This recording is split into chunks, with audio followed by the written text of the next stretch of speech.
Hello, and welcome to your Married at First Sight New Zealand Season 3 recaps. I'm Mama C, Christina Dune, and we're hoping for, well, maybe another Brett and Angel, maybe another Dan and Yuki. I don't know, but we'll give it a go. Before we get started, let's do a quick recap of the Block NZ. Tonight was a live auction prior to Married at First Sight New Zealand, and congratulations goes out to Ribs and Lisa, who won the Block NZ this year. Complete surprise, of the 4 homes that were up for auction, only 2 of those sold at the time of the show. That would have been Ribs and Lisa's, who sold. They had $50,000 profit, thereby winning the $100,000 prize on top of that. As far as the boys, well, they won the car. We knew that was coming because they were pretty much the season favorites all season long. And congratulations, yes, it was well deserved. Unfortunately, though, I was hoping they'd get some cash, but it was not to be.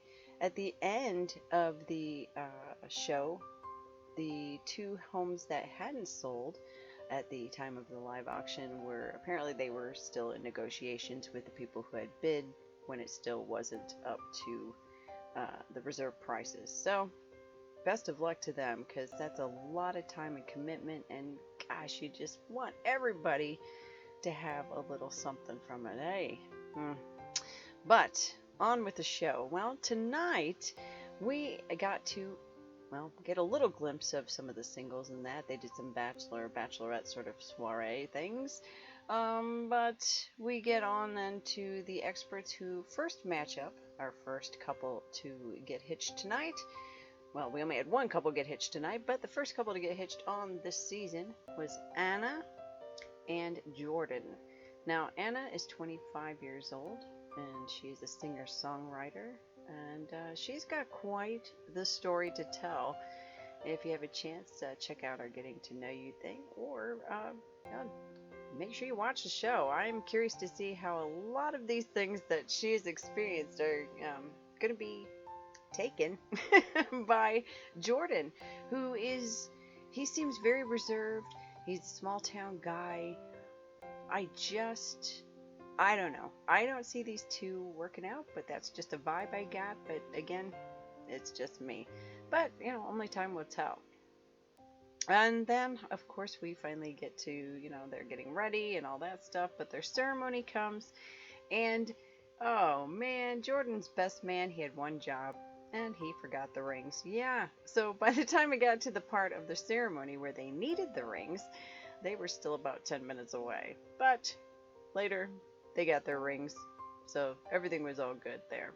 But they had finished the ceremony anyway, and they moved on to pictures and that sort of thing. So, at one point, though, I was kind of worried because Jordan said that he thought she seemed a little forward. Now, I don't know if this was just because, at the time they had said that this was air, I don't know if it was an editing thing or what, but she just kissed him on the cheek, which seemed quite harmless to me, but, whatever. But then later she gave him a big old smack on the lips, so maybe that's what it was referring to, and the edit just didn't time out the way, so you understood what he meant by it.